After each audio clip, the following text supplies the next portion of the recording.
just got back from our trip. Spent about 3 weeks down at Florida in my son's house, visiting with my son, daughter-in-law too. Don't want to forget her, and my grandkids. It's been a year and a half since we'd seen the grandkids. My son, it's my youngest son, lives here in Florida. Grandson, Jake, is 2 years old. He's changed quite a bit. And my granddaughter, of course, Amelia, she's 6 years old. They're both growing like weeds. So we got to spend some time with them. Main purpose of the trip was to take care of Judy's.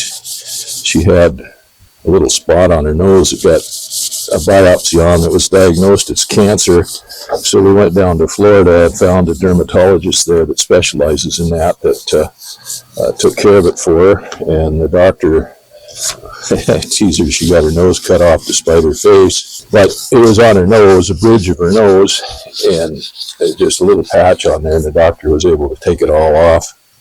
And not all of her nose, just a little patch of skin there, and a little bit of meat out of the nose. Well, anyway, he told her that it was 99.99% chance that they got everything on it, and everything was going to be fine. So that was all good news. And then I had a couple of things taken care of. I wanted to get my eyes checked again from having the cataract surgery a couple years ago. And I didn't think there was anything specific with that. There was a little bit of scar tissue in there on the eyeball that they said was going to be normal, and they just zapped it up with a laser.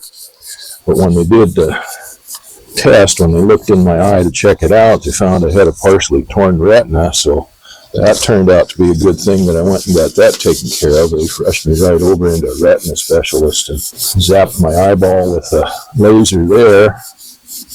Got that he taken care of, I guess, hopefully. Anyway, I had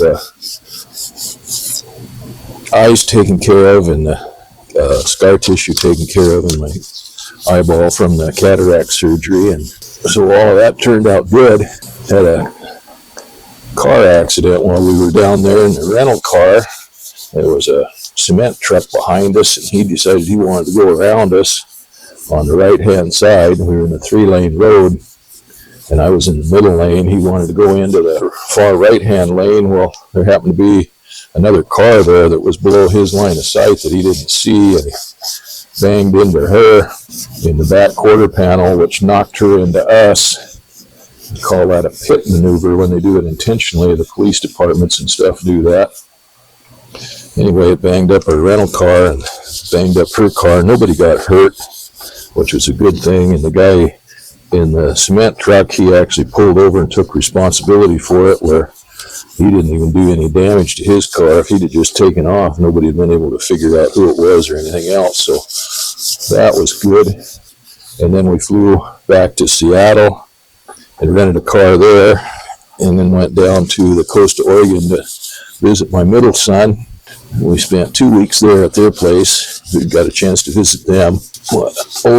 His oldest son is 19, and he's actually in college. He would happen to be there the weekend that we got there, and then left the next day to go back to college. We got to visit with him for a little bit. He will turn 19 in a few days. And then the next grandson, Sam, he's 16, so he's just learning how to drive, or he does pretty good at driving, I guess. So he's just getting to the point now where he can get his driver's license. Maybe he does have his driver's license. Yeah, he must have his driver's license, because he's 16 and he's taking classes in the college over in Coos Bay, Oregon. So he's driving back and forth to there 3 or 4 times a day to college. Next grandson is Zeke, and he just turned 14 the day before we got there, so we had a birthday party for him. And then I got a granddaughter. My son has one daughter, the youngest one. I think she's 8 or 9 now. I don't remember. I can't keep track of those kids. Anyway, we spent 2 weeks down there at their place. Got a good chance to visit the grandkids. We went over to the beach. We got to see, they had a big storm down there. We went to the beach after the storm and saw big waves coming in on the cliffs. And that was exciting. It's beautiful down there.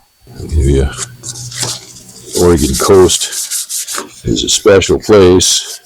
You get some of that up on the Washington coast and down on the California coast, but that southwest coast of Oregon is something else. You got sand dunes down there that come out several miles off the beach, and they actually allow you to get out on those, and they places there rent ATVs, four-wheelers and stuff that people can actually go out there and play on the sand dunes. Of course, a lot of people have their own. In fact, we run into a whole armada of people coming back on the Sunday we went in there. They were coming back. Anyway, we had a good time. That was good. And then we got to visit with a few friends of ours in Washington, in the Seattle area where we were there. Our friend Joe, we stayed with him a couple of nights. And we got a good chance to visit with him. My friend Jim is a mechanic that used to come up and do work on the airplane. He's not in very good shape right now. We couldn't visit with him the first day we were there because he was not having a good day. But the last day we were there, we got a chance to go visit with him. So that was good. And then the other mechanic, the guy that's coming up to help me with my maintenance now, we got to visit with him, had lunch with him one day. So we had a pretty good trip. So I just got back yesterday on the jet and get started back here on working on this airplane wing and get it going again. So it's ready to be covered. The last things that I did with it before I left is I made up the wingtip bow, cleaned up the inboard flap hinge and the outboard aileron hinge, and put those skins back on, put the leading edge skins back on, got those all cleaned up, primed, and I primed them with a two-part epoxy primer on the outside of them. Got those cleaned up so they're ready for fabric to go on. And of course we made this wingtip bow, and I got it put on there, all set up, and then just before I left I put another coat of varnish on it. So that's what I'm doing now, is just smoothing the varnish off. There was just little nibs and stuff on it. It's in pretty good shape except for that, just a couple little nibs. So I'll smooth that out, and I made a little strap to go over the wingtip bow here where it attaches to the outboard aileron rib to help give a little bit more support on that, because there's a lot of spring on this wingtip bow as it comes around there, and it's held in with one, I think that's a number 8 machine screw in there. So anyway, I made a little strap to go around the end of that outboard aileron rib so that it goes around that wingtip bow and then goes up, and I've got 2 rivets in that holding that into that rib on both sides, so that gives that some pretty good strength there to help hold that in. And then I think the last thing that I did was I put the Atlee Dodge tie-down bracket on. I don't need to sand the inside of it. Well, it won't hurt to sand the inside of this because that that fabric goes around there and gets glued onto that. So if there's a little tooth in that, that ain't going to hurt anything at all. One layer of fabric that goes on the top here will go over the top of the wingtip bow and then come up on the inside and get glued onto the inside of it. And then the bottom fabric, it will come up over and overlap this and come in here an inch. So that just gets glued onto the existing fabric, or the top fabric when I put it on.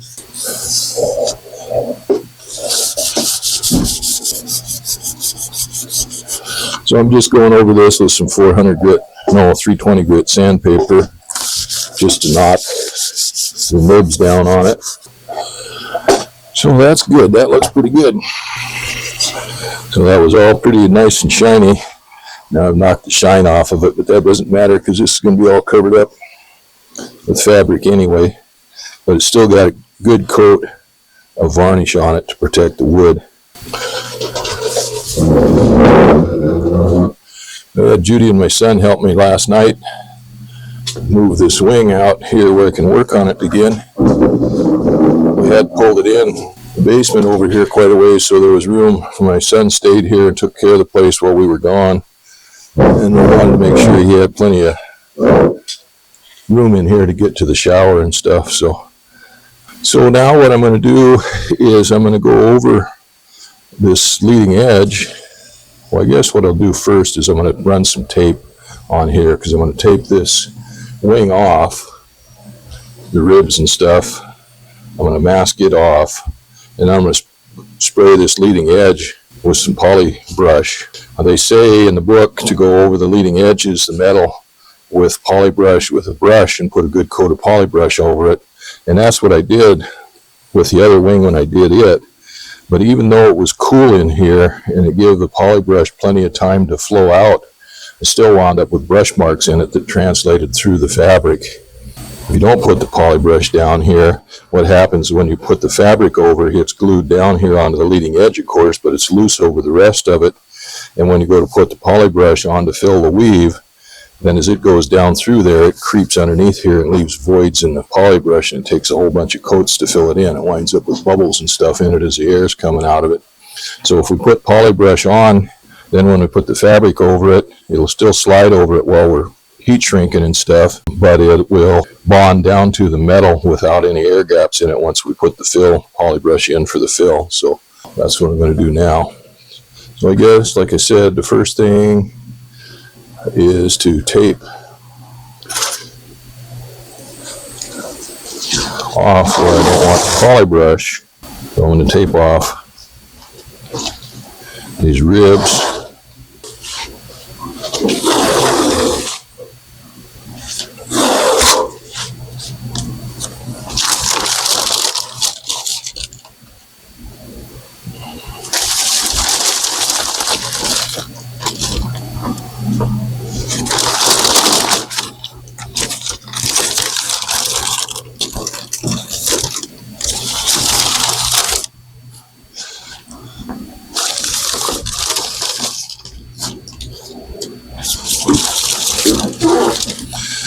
Now I'll go over it with a rag with some acryliclean on it to get all the oils and fingerprints and stuff like that we've got on it from touching it, rubbing it, and making love to it after we got it all painted up and stuff.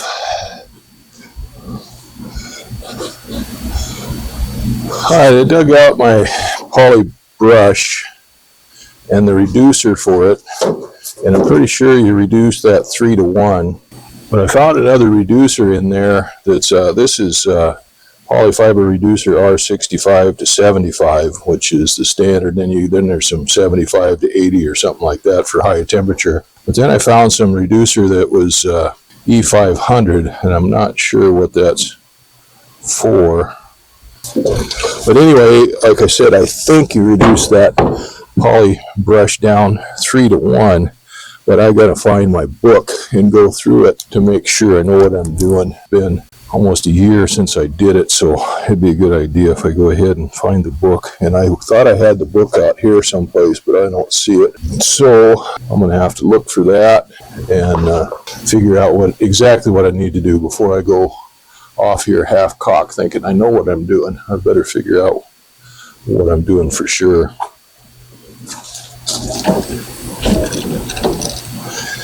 Well, I just pulled back the curtain on my jury rig paint booth, cleaned up the floor and stuff here, blew it all out and got it all cleaned up. Now you can see my beautiful dark green painted leading edges and false bars are now an ugly brownish color. I guess that's brown, orange, something like that.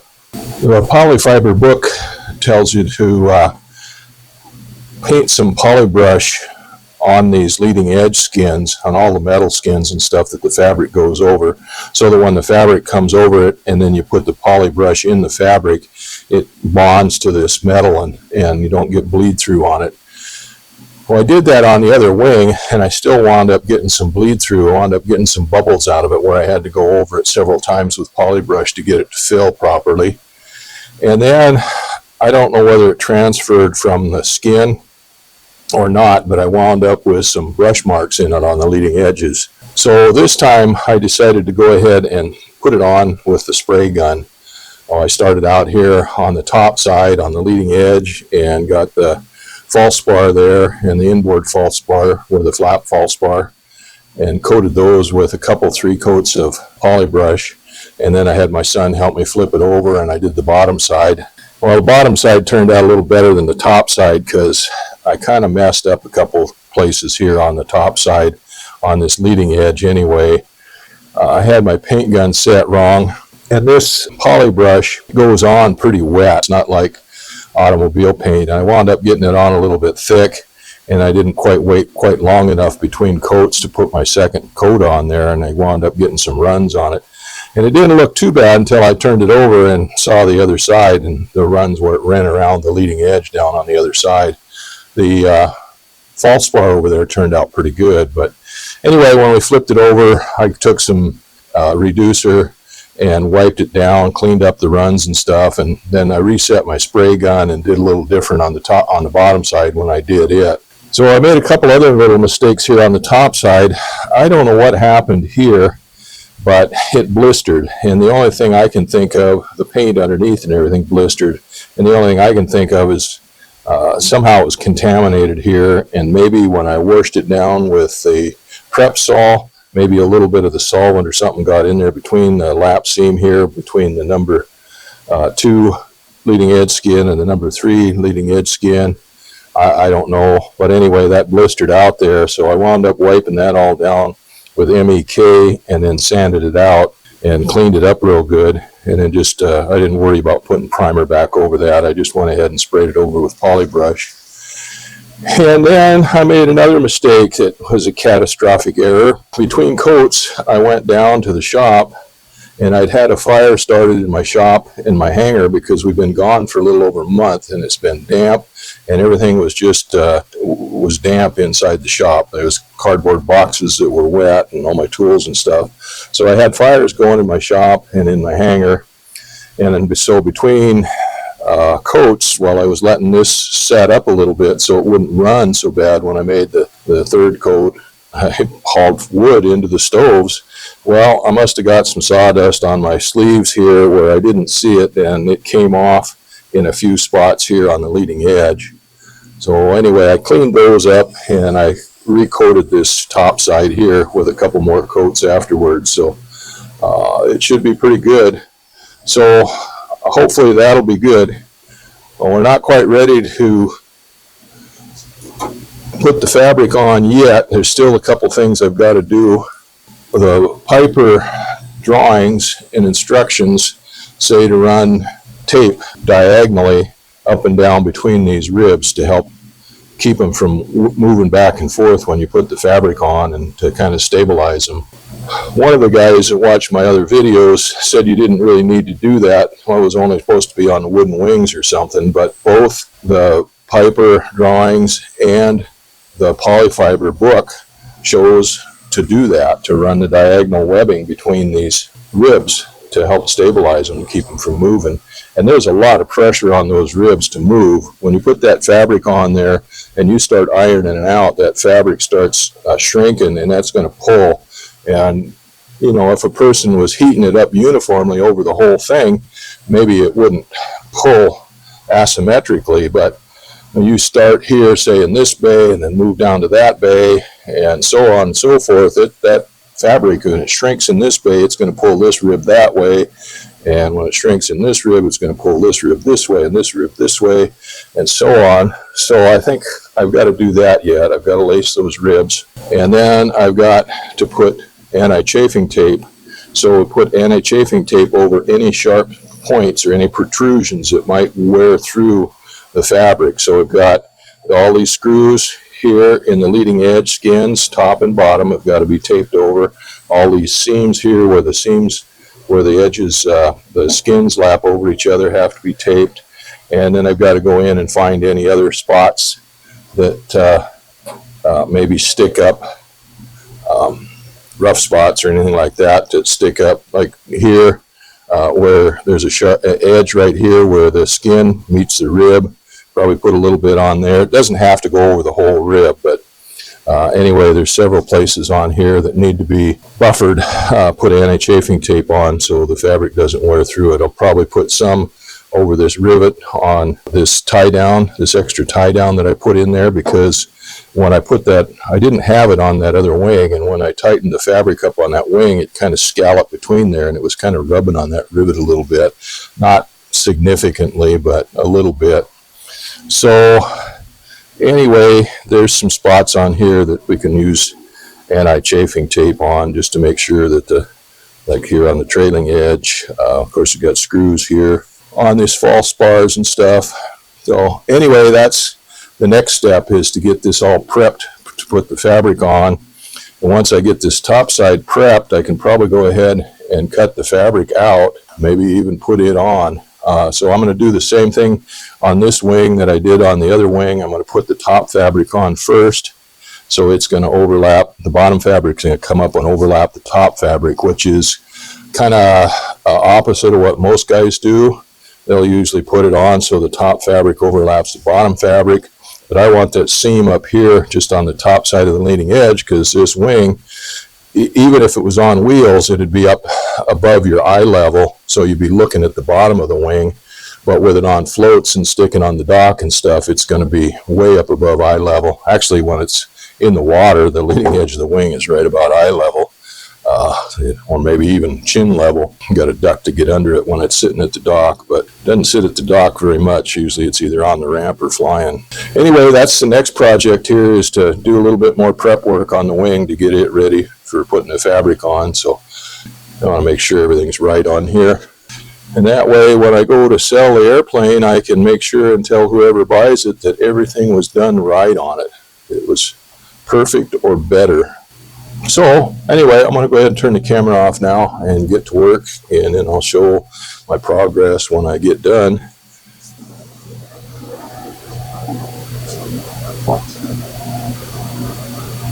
I've gone over the top side of the wing, all the screws and stuff, and put the anti-chafing tape on it. And then there's a few places here where there's the sharp edges and stuff. I've gone ahead and taped over them. And then of course the seams where the two panels meet here on the leading edge.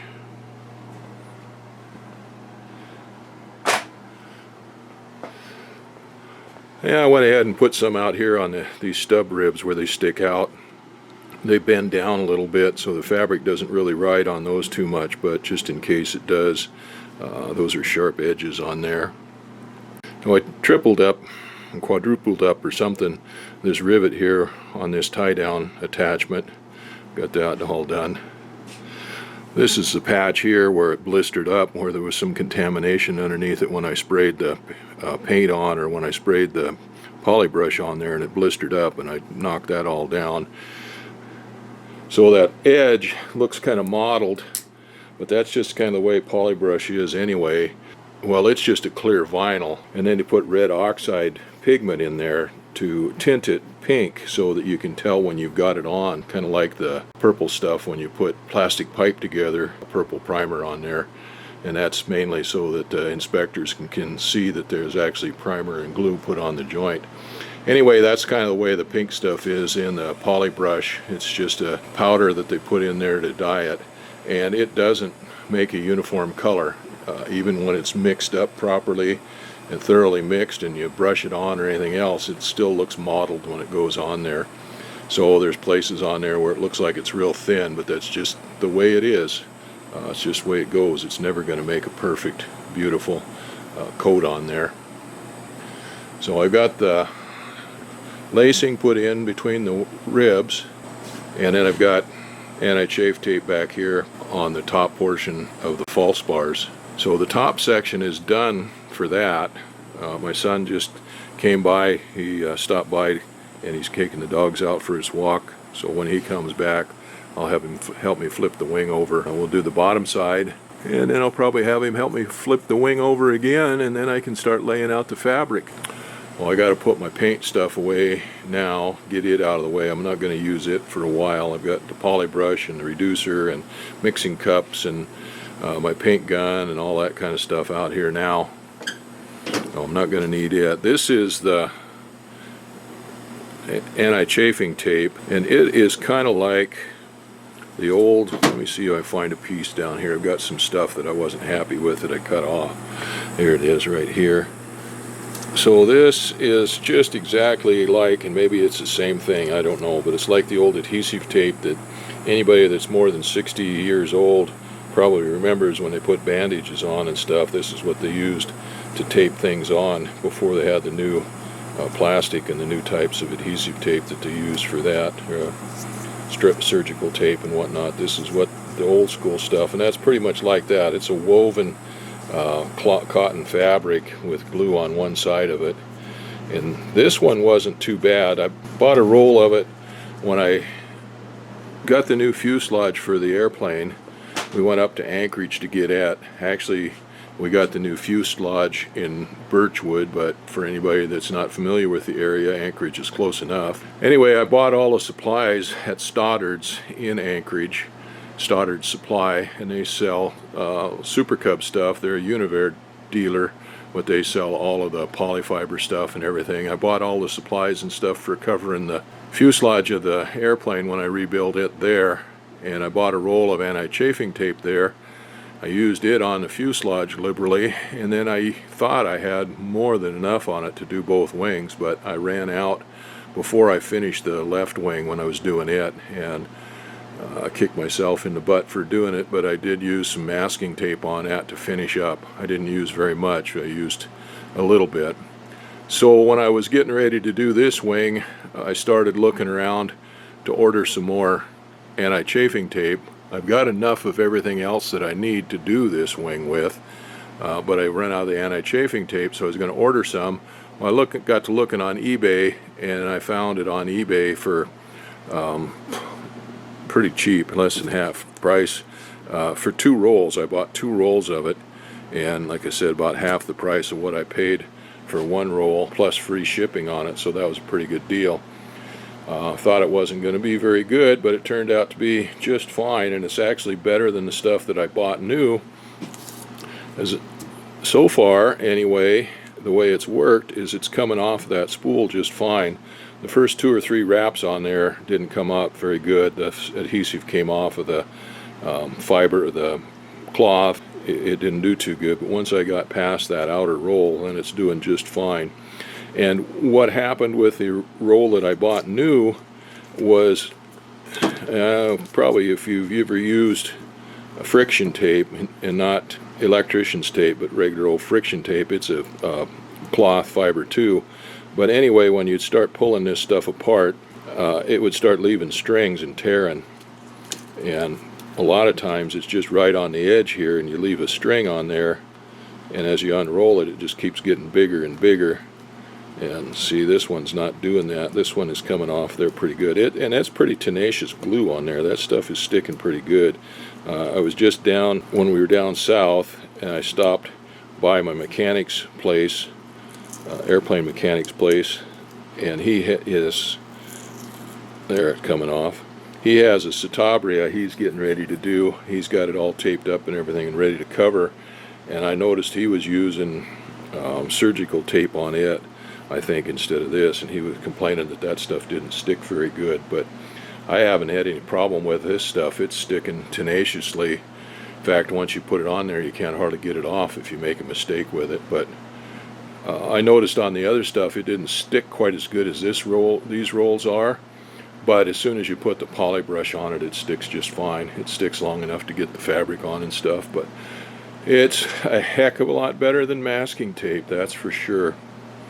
It's thicker, so like here I doubled it up right here on this edge because I have a little bit of a overhang right here, and so anyway, I put a piece in there.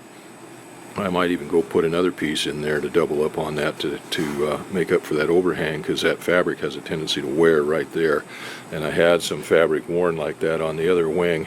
But anyway, that stuff works a lot better than masking tape. So this side's done. When my son gets here, I'll get him to help me flip the wing over, and we'll do the other side.